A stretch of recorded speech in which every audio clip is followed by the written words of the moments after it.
All right. And we're live? All right. Good evening, everybody. This is Patrick, the science fiction fantasy selector here at the Poison Pen. Somewhere behind me is co-host Paul, the Peppers. And today I am really lucky to have two great voices in young adult fantasy, Sara and Joanna Ruth Meyer. Everybody say hello. Give her a good welcome for coming on down. For those of you who don't know, last night we had a huge storm in Phoenix, and I know parts of the valley got hit pretty hard, and yet we have a really great group of people here physically in the store as well. Sara is here for her book, The Wonderland Trials, and Joanna's here for The Wind Daughter. And to kind of start things off, Sara, do you mind giving us a little bit of an elevator pitch of The Wonderland Trials? Sure. So The Wonderland Trials is about a girl named Alice. It's an Alice in Wonderland retelling, but it's a dystopian fantasy with a pinch of sci-fi. And it follows Alice, who was raised as a normal girl, and she finds out that there's more to the world than being normal. And so she gets invited to the Wonderland Trials, but she has to find her way into Wonderland. And so that is kind of the launch of her adventure of joining the Wonderland Trials. And if I say much more, it will probably spoil the book. So. And Joanna, can you give us a quick pitch of The Wind Daughter? Yeah, absolutely. So Wind Daughter is a story about the daughter of the North Wind, who is a highly sensitive person with extreme social anxiety. She has to go on a quest to keep the world from unraveling as she seeks to reclaim her father's magic, all the while pursued by the delicious Winter Lord who wants that power for himself. They're both fantastic fantasies, and this being actually week 2 that your books have been out, I thought that this was the debut, but actually it was last week that your books debuted. Is it exciting to finally see your books come to fruition after working, a couple years at least for each book? Yeah, absolutely. I mean, it's definitely a little surreal, I think, because we're like both on to the next project. So when it finally launches, it's like, oh, right, my book came out, and my brain's in a little bit of a different place. Yeah, and Wind Daughter was supposed to come out in May, and it got pushed to July. So it was an even longer wait than usual. But I don't know when you wrote Wonderland Trials, Sara, but this was my pandemic book. I wrote it in 2020, the first draft. So it's been a hot minute, but it feels really good that it actually is out there now. Yeah, my Wonderland Trials was my pandemic book as well. Everything seemed to slow down during the pandemic, including writing. Always curious, did you find that your creative process was a little bit stymied by the pandemic, or was this a good opportunity to kind of stop and think about other ideas as well as writing both of your books? I thought at first it was gonna oh wow, I have all this time, I have to be home, all the events are canceled, and being an introvert, that's like almost an exciting thing at first, like I don't have to go out and do anything. But then not being able to go to a bookstore and get inspiration, or to a coffee shop, for me became actually really stifling to my creativity. I was stuck at home with my 3-year-old who was on nap strike, and it was too hot to go outside, and so it was kind of terrible. Yeah. Oh my gosh. This is thank you, Netflix. It's funny because I have a day job that I do. I love working here at the bookstore. I've been working here since I was 18 years old. But during the pandemic, one of my coworkers had a 3-year-old, and every now and again you'd have a little naked somebody running across the back of the screen right there. So that was always pretty funny to see. So I can understand dealing with a hyperactive 3-year-old, right? Yes, and he is very much extroverted, and I was very much introverted, and neither of us were getting what we needed. So one of the exciting parts about both of your books is that you're really digging deep into the fairy tale culture. Sara and Joanna, I mean, a lot of your books have dealt with that. What is it about the standard fairy tale and twisting it that really grabs your attention and has you modernizing, retelling, and really making these novels and stories your own? that, I mean, fairy tales never grow old. They're like the tales as old as time, right? So it's the universal truths and things that we see in the fairy tales, good versus evil, light versus darkness. The hero always wins. Those things really speak to my heart. If anybody remembers the show Once Upon a Time, that's like everything that I ever want to write in one TV show. Does it sound for you? Totally agree. And Wind Daughter was kind of fun because it's not, based on any fairy tale per se, but it's set in the same world as Echo North, which was a retelling. So it was fun to play in that fairy tale world without being really beholden to any particular plot. Exactly. You were able to kind of take some of the things that happened at the very end of Echo North, and we don't want to go into those because you kind of spoiled it a little bit at the beginning of Wind Daughter. So for those of you who haven't read Echo North, definitely read Echo North before you read The Wind Daughter, which is a brilliant book in and of itself. And you take Satu and you're really bringing her and dealing with what has happened at the very end of the book. She's learning to deal with things on her own, some missing parents, and it's a really cool retelling. I don't want to spoil too much because it would be very easy to spoil, but you've got a really strong thread of mystery within both of your books, and that's the other thing that's really a lot of fun. The Wonderland Trials, when I started reading it, I thought of the episode of Beverly Hills 90210 with the egg. Does anybody remember that? No? Where they try to get to the secret party and they have to show the egg and go around like LA and I don't know. It's sort of a classic episode if you get the chance to watch it. I'm probably showing my age a little bit. But anyways, that's kind of what I was thinking of with the Wonderland Trials. Alice is trying to get where she needs to go with only a few clues given to her at the very beginning of the book. Yeah. So what made you decide to bring in that element of mystery and really keep the reader guessing in terms of where, A, for Satu with her parents, and B, with Alice with where she's going? Well, with the Wonderland Trials, I really wanted the story to be fun and whimsical and to focus more on the game aspect because a lot of Alice in Wonderland retellings tend to focus more on the going mad aspect, and while that's really interesting, I love games and I love competition, and so all of like my favorite books like Harry Potter and the Goblet of Fire is my favorite because of the game aspect, and Hunger Games and those kinds of books. So I wanted to find a way to incorporate riddles and puzzles and all sorts of different kind of games, and it tended to be a little bit harder than I thought it was going to be. So I'm a discovery writer, so as I was writing it, I'm like, well, I know there needs to be riddles here, but I don't actually know the answers to the riddles, so that's something I'm going to have to figure out, and my publisher is very gracious with me as I discover how to do that. But I wanted to have fun with it, and I love games, and so that's really where the heart of the story is. With Satu and her parents, this is a YA fantasy, so obviously the parents need to be, taken out of the way. Just kidding. They're not technically dead-ish. They're missing. Essentially. Yeah. So with Satu, she would have been very content to stay on her mountaintop, tending her bees, speaking to no one, probably for her whole life. So I had to give her a little push out the door. And were it not for the world beginning to unravel, she probably would have stayed on the mountaintop forever. Yeah. So she had to have an outside force propelling her to begin her journey, or she would not have done it on her own. And part of the fun of all fairy tales is that sort of that mystery element, finding oneself, finding the clues that are going to lead you to where you need to go. In terms of that, do you really like to dig deep and get to know your character and know where they're going to end by the time you're done with the book, or are you kind of discovering along with Satu and along with Alice? I'm very much an outliner. In my heart of hearts, that is not my nature.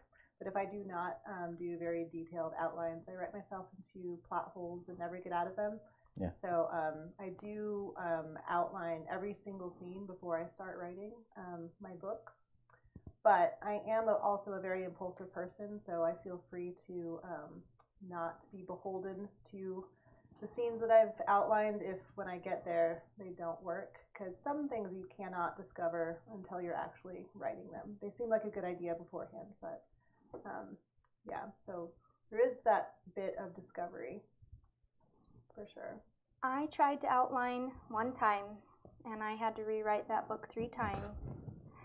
So I have learned to accept my process. I used to think I was doing it wrong, but I tell other writers, like, your process is your process, and you have to just accept that. And it's really frustrating to me because I never figure out like that aha moment until a few weeks before it's due. And I think I wrote 50,000 words on my newest manuscript in May because I deleted about 50,000 words. So it's just one of those things where I have to discover and revise and discover and revise. And usually it's through that process that I figure out what's supposed to happen. Do you find that your characters talk to you as you're writing and as you're going through these novels? Like they're in your head and they're telling you kind of where to go and where they want to go? I'm very much a character writer. If I didn't have to have a plot, I probably wouldn't. I would just write pretty sentences about scenery and people's emotions. But my agent and editor have convinced me that I have to do the plot thing too. But yeah, so I do a lot of character brainstorming. There are little bits of myself in all of my characters, but Satu is essentially me with some magic. But yeah, her voice was very, very strong in my head as I was writing. I think I usually don't feel ready to write a book until I can hear the main character's voice a little bit. I'm the same way. I'm a character person. If I could get away with it, my books would all be dialogue and internal monologue, and I would have no descriptions of anything. But unfortunately, I can't get away with that. So I wish they would talk to me more when I need them to talk to me, because sometimes they stay quiet, and I wish they would speak up and tell me what's going to happen. But very much like, I don't need to necessarily know the world. I just need to know who the main character is and how they're beginning to be able to start a book. That really surprises me because reading through the Wonderland Trials, London and dystopian London is so clear, and it is such a vivid part of the entire novel. I mean, it is much a character as Alice and Blanche Lepin and all these other characters that you've brought in, that I would have thought that you would have had to have really thought and dug deep to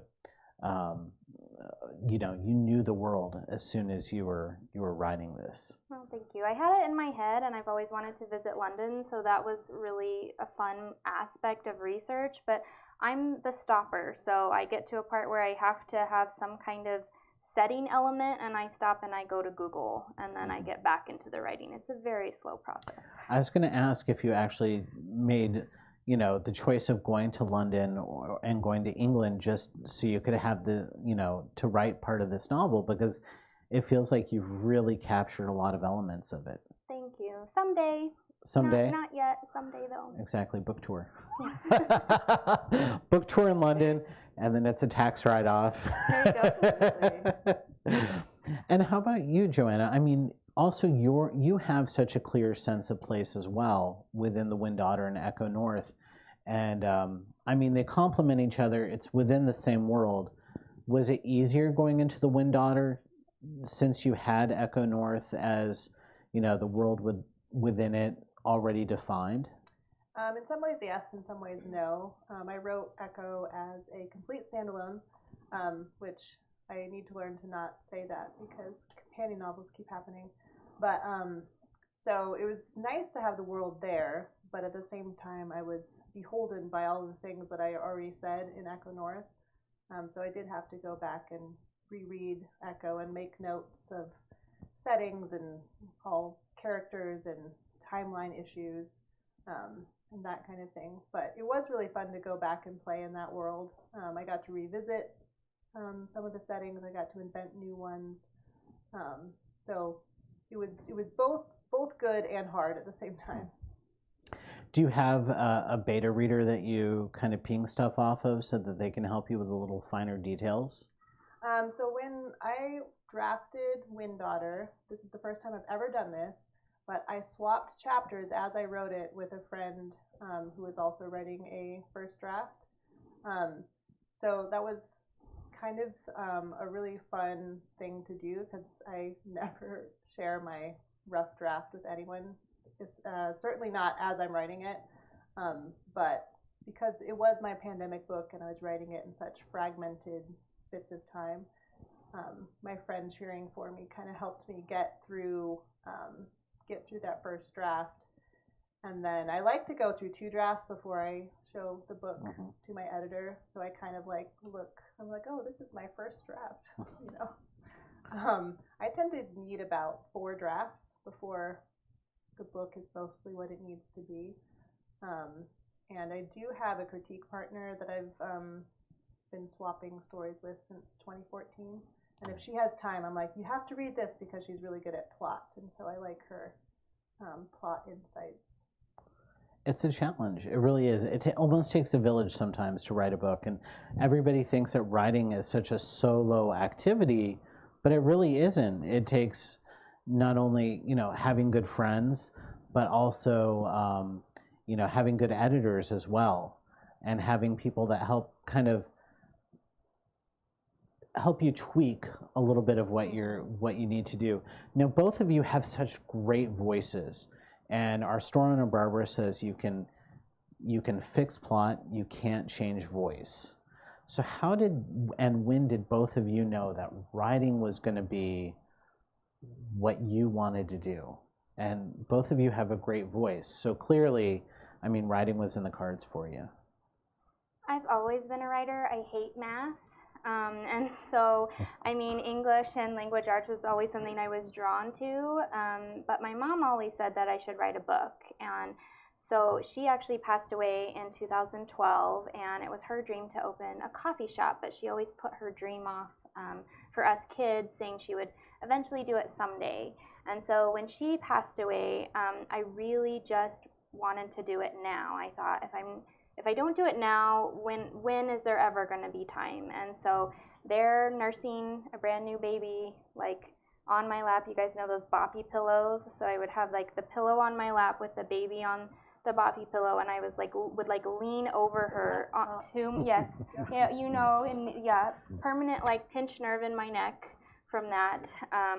But I loved story. I loved that the hero wins. I've always been a huge story person, big movie buff, and so I said, I'm going to get my first contract before my 30th birthday, and 3 days before I turned 30, I got a phone call. So, and my first book was dedicated to my mom. Oh, that's nice. That's really, really special. That is really cool.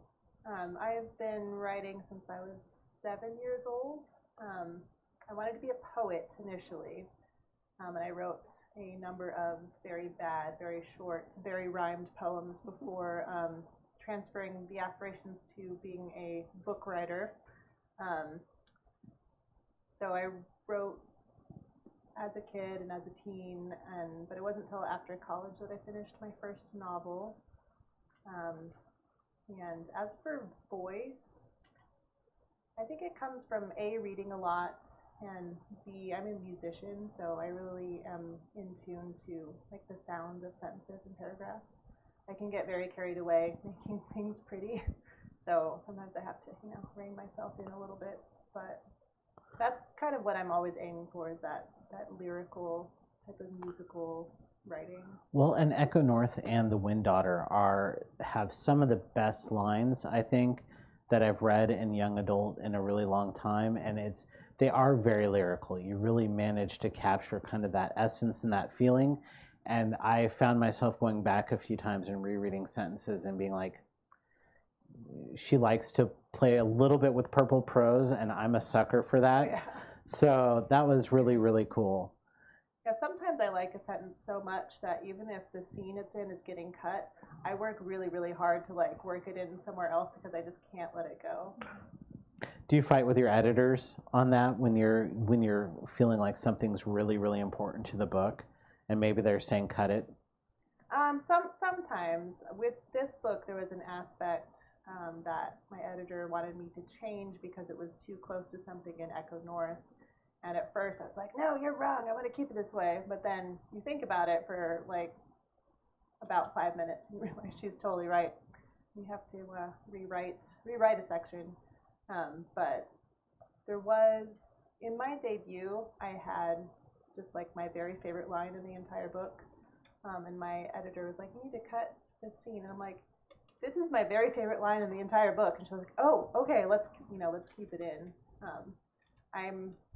I'm pretty passive about most things, but if something's very important to me, I will plant my flag in the dirt and not budge. I'm a sentence saver. I'll have like a document and save sentences. And a question I actually get a lot from authors considering going indie publishing is, well, don't you have more freedom with indie publishing? And I would just say, like, I've never had an instance where my editor made me take something out of my book that I absolutely wanted to keep. So there's that sense of trust there. And now after 5 books, I've just learned my editor is usually right anyway. Yeah, and like sometimes my editor will suggest a change that like really rubs me the wrong way, but then I think about, why is she asking for that change? There must be a problem. And so if I like uncover what the problem is, she doesn't care if I solve it in a different way. It's just there's an issue here is sometimes what those changes are all about. Now, Sara, you did mention right now that you've gone independent before, and what is one of the challenges as an independent writer? Because I've heard from a lot of independent writers, when you don't go the traditional route, you're the marketer, you're the, you do absolutely everything to promote your book. Do you find that to have been a challenge, or did you enjoy it? I've not actually gone independent, but I get a lot of authors asking me, like, should I go traditional? They struggle with like the pitching and the querying process, and I personally am like, wow, you are amazing if you are an indie author, because I could not do all that. I rely on my publisher and my publicist way too much. So more power to the indie authors out there, but it is not my jam. Yeah, I think it's really, really hard. There are some people who do really well doing independent publishing, but I think that they're really phenomenal marketers, because I think that is probably one of the hardest things to do. It's not only write your book, but I mean, here you are on book tour and talking with the audience and doing everything. But in terms of that, fortunately, you get to go back and allow your publisher to do the commercials and get the copy out online, get the copy out into newspapers, get the information out to different resources. And I think you have to do all of that yourself. You get to go back home and continue writing the books that you're contracted to write, right? Yeah. What's it like having to write a book a year? Joanna, you mentioned, this is The Wind Daughter is the last book in this current contract, and you get the opportunity to do something a little bit different.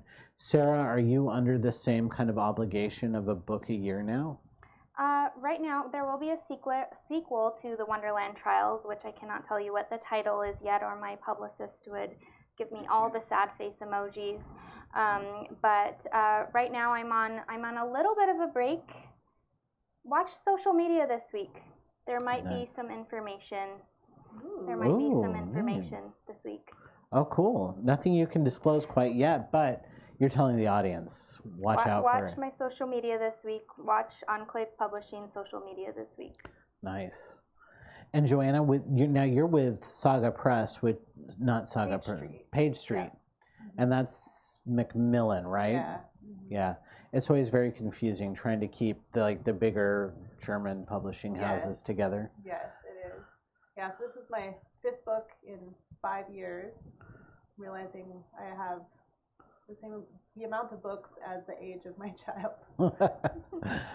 My debut came out when he was 7 months old, but I've been busy, and I am at the beginning stages of revising a book for my agent, but nothing contracted yet. So Which I always find kind of an exciting time period because you get to really dig in deep and kind of end up discovering kind of what you want to write next, Yes, absolutely. which is really cool. And then whether or not you go young adult or adult, you don't know quite yet, but it's sort of an adventure, I think. Yeah, absolutely. Mm-hmm. What is it about young adult for both of you that you enjoy writing into, doing young adult and higher middle grade?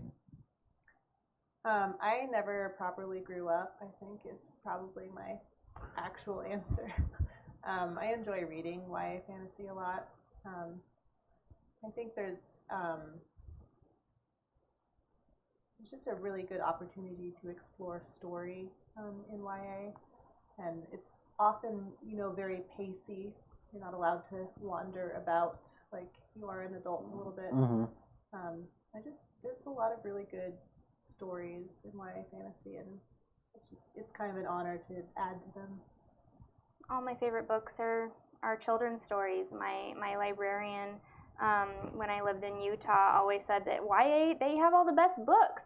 And children's literature is timeless, and there's so much more meaning in stories I loved as a child that I understand now as an adult. And so same with Joanna, I never grew up, I guess. I mean, I'm a huge kid. I wear the Mickey ears when I go to Disneyland and the whole shebang. So I love it, and I love being able to write stories for children and coming of age stories and books my own children will read someday. Exactly, and can read, and you don't have to worry about content necessarily, that you've created some really interesting and creative environments without needing to use Game of Thrones scenes, for instance. One of the things that I really like about YA is it's always about the coming of age and empowering young adults to being able to solve problems and overcoming. Do you have, and yet, I'm trying to formulate the question quite right, and I'm not, so I apologize. But in terms of that theme and that portion of it, is that part of what you really enjoy writing? Is kind of figuring out how this young person is going to be able to overcome particular obstacles? Yeah, I think so. With Satu especially, I always love reading stories about the kick-butt female who's, going through slaying dragons and, saving the day. And it was really special for me to be able to write Satu, who is a very sensitive, empathetic, emotional person. It was really special to be able to, write a character who cries a lot and kind of put out there in the world that those characters are deserving of stories too. And with both Echo and Wind Daughter, it was important to me that with Echo she has these disfiguring scars on her face, and that's a big part of her identity. And Right. It was important to me to not erase them by the end of the book. Just that's kind of her journey of acceptance. And the same thing with Satu and Wind Daughter. She goes in this very physical journey, but also this emotional journey as well of accepting herself. And so it's not like she's looking to be fixed by the end of the book. She's just kind of coming into her own.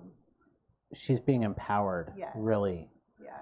And in yours, Alice is kind of a hard-boiled character when we first introduce her.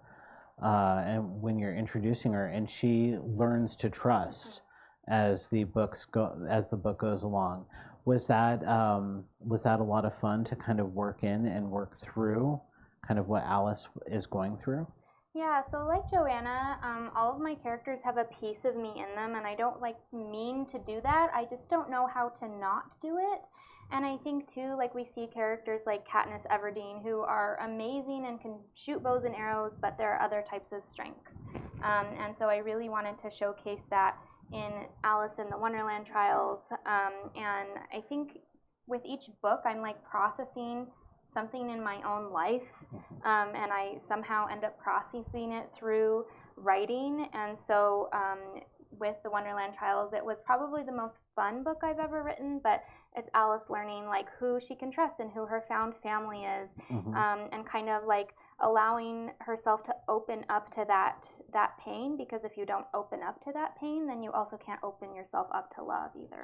Exactly. She's a very closed character to begin with, and as the book goes on, without spoiling anything she does, she really opens up, and it's really a neat journey to see her change. So what books inspire you when you're reading and when you're writing, and do you avoid young adult while you're writing? What during your process, what is it that kind of inspires you to continue? It's always funny whenever somebody asks, like, what is your favorite book? My mind goes completely blank. I've never read a book in my life. But I do read a lot of YA fantasy. If I know that a book that I want to read is similar in like subject matter or plot or whatever to what I'm writing, then I will put off reading that until later.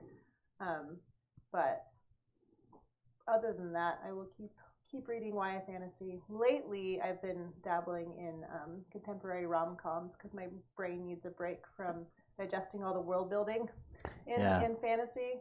But I've long been inspired by Lord of the Rings and Jane Austen and classics like that. And then also my favorite young adult series is Megan Whalen Turner's Queen's Thief series, which is a bit obscure, but all of the fans are rabid and they're amazing, and it's finally a finished series, so you can binge the whole thing.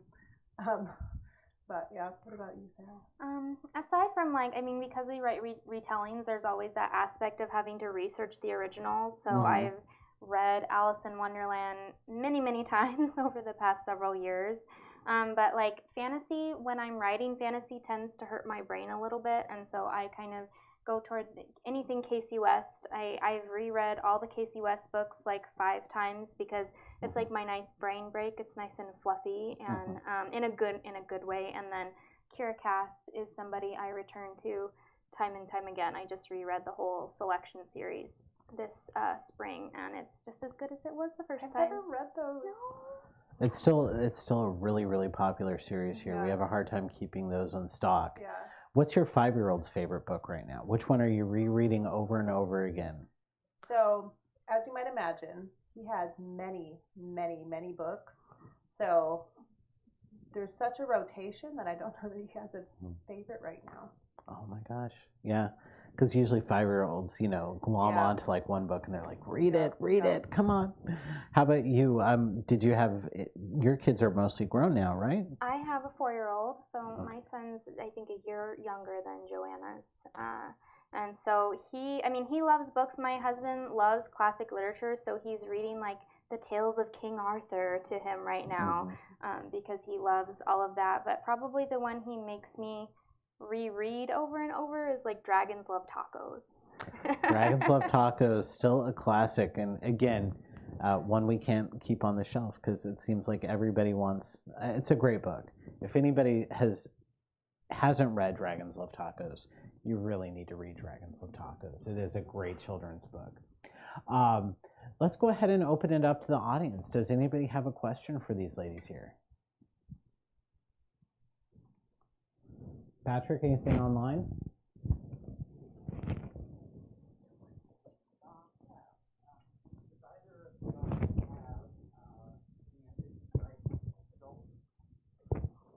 All right, so the question online is, do either of you have any ambition to write some adult fiction at some point in time? I wouldn't mind dabbling in some adult fantasy, and someday I want to write a Jane Austen modern day retelling thing, but I have to percolate a little bit. I do not have any interest at the moment in writing adult. I think I would go younger. If I change genres, I would just go middle grade in children's books. Nice. And it looks like you had a question. Yes. Joanna, you mentioned that you just continue to write companion novels for some unknown reason. But I haven't heard any news about a companion novel to Into the Heartless Woods. So where's that companion novel? So I wrote the short story. The short story doesn't count. a whole different book. It's got to count. It's got to count. I'm trying not to think about it because I can't go back there. I can't do another companion novel. Maybe I'll think about it. So for those of you online, they were wondering about a companion novel to Into the Heartless Wood, which is, now, would you classify that as young adult or middle grade? Because I give that to both. Yeah, it's young adult. It's probably my most violent book, actually. So yeah, definitely young adult. See, and I completely missed that when I was reading. Here, kids, enjoy this. But I really enjoyed it. I thought it was a great book. So obviously, Joanna, you've been with us for quite a while. Although we really got to know you several years ago, 2019, each year we do something called 11geddon. Now, we didn't do it last year because of COVID and still the risk of COVID. But usually around Phoenix Comic Fest, we bring in as many YA and fantasy novelists as we possibly can, and we fill the store and we do kind of this big party. And it was a lot of fun because I think that's when we got to Echo North had just been released. So that was a lot of fun. Now you get the chance to go to a lot of these cons, and Sarah, I don't know if you've had the chance to, but do you enjoy doing these big cons and these big panels as well? So this past May was my first time being to Phoenix Comic Fan Fusion, whatever it's called, and it was a lot of fun. I got to be on some panels and do some signings, and it was a lot of fun. I got really nervous, but it was a lot of fun. I've never gotten to do a con before, but I love doing author events, speaking at conferences and panels. I'm going to a conference called Realm Makers this week in New Jersey, and that's like the event of the year for us. So nice, congratulations. Thank you. Now, do either of you have a day job on top of writing, or is it? I teach piano lessons, but not very many at the moment, and I call myself a bear wrangler because that's my son's nickname. I'm a stay-at-home homeschool mom, so I homeschool, and I'm a freelance editor, so I have some editing clients, and sometimes I do copywriting projects, and I teach like writing online for the Author Conservatory, and then I'm also going to be teaching creative writing for our homeschool co-op this year. When do you sleep? Yeah, that's what I was going to say. I don't know. It's like 2 a.m. I'm still writing the book. It's okay. We're keep on going. That's amazing. I mean, when you're homeschooling and I would say stay-at-home mom, that's more than a full-time job right there. And then on top of that, you're doing editing and writing a book. I mean, I'm gonna bow down to your ability to multitask because that's incredible. My husband is very supportive. That's awesome. So, in terms of advice to budding writers and people who want to write, what is it that you'd like to let them know?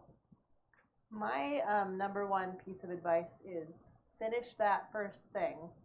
If you are writing a book and you're writing a book and you've been working on a book for like 15 years or something, you got to finish it. Finish it so you can edit it and move on. But finishing that first thing is it's a confidence boost, and it's very addicting. So, I did it once, I can do it again. That's really good advice. Aside from like don't play the comparison game, I would say really learn, if you really want to get into this business, to take constructive criticism. I can immediately tell if somebody is cut out for it. One of my editing clients is cut out for this industry when they're excited for red ink, right. And they want to change, and they want to better their writing. So definitely learn to take constructive, not all criticism, constructive criticism, and really understand that. I mean, I'm learning still. I mean, I'm 5 books in, and I'm still learning things about the craft. So you're always going to be learning. Exactly. Each book's going to teach you something different that you didn't think, and each book gets easier and harder at the same time, is what I hear from a lot of writers. Because you're stretching yourself and you're trying not to repeat something that you necessarily did or fall back on bad habits. Do you have people in your life that kind of help you put together your story and to kind of you talked about your writing partner, Sarah. Do you have anybody that you really rely on to kind of help you? Yes. I have multiple people who I rely on, several of whom are here in the audience today. But everybody needs a writer bestie. If you haven't read anything by Nadine Brandes, read all of her books. She's amazing. But basically, we bounce back and forth off of each other. Like, if I'm ever unsure about anything, it's like, hey, is this line weird? And she'll tell me, no, it's amazing. And then I feel better. You know, it's always hard to talk about your books without spoiling. So sometimes people wonder why we don't go in and talk in depth about Wind Daughter and Wonderland Trials, and it's because we really want you guys to read it and discover it for yourself. Patrick, it looks like, has another online question. Questions come in from Christina. If you could switch spots with one of your characters for a moment, who would you pick? If you could switch spots with any one of your characters at a given moment, who would it be and when?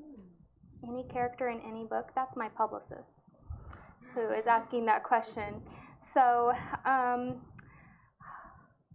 is it any character in any book? Because that's important. Book?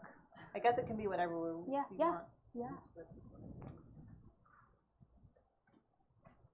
That's a really great question, Tristina. I would say, let's see, who would I switch with? I would switch with Maddie Hatter in the Wonderland Trials because she is like so opposite of my personality. She is very outgoing and just fun, and she's actually a lot like my friend Ashley. So I would switch spots with her because I would like to be able to like be like that in real life without worrying everybody thinks I'm weird. I think I. She says your current release. Oh, okay. Okay, that changes my answer then. I mean, I guess I have to say Satu, when she gains certain powers. I don't want to spoil things. Certain powers of the North Wind towards the end. Excellent. Towards the end, where she really kicks some butt. Travel. Yes. Yes. I love Maddie Hatter, by the way. She was a cool character in that because of the podcast element. So I've got to ask you. I mean, were you listening to like podcasts and doing stuff like that to think, oh, that would be a good way to get Alice where she needs to go? Because Maddie Hatter is pretty important. Yeah, I love podcasts. The Cinema Story Origins podcast, formerly known as the Disney Story Origins podcast, is like one of my favorites. And then the Happy Writer podcast with Marissa Meyer is always a fun one.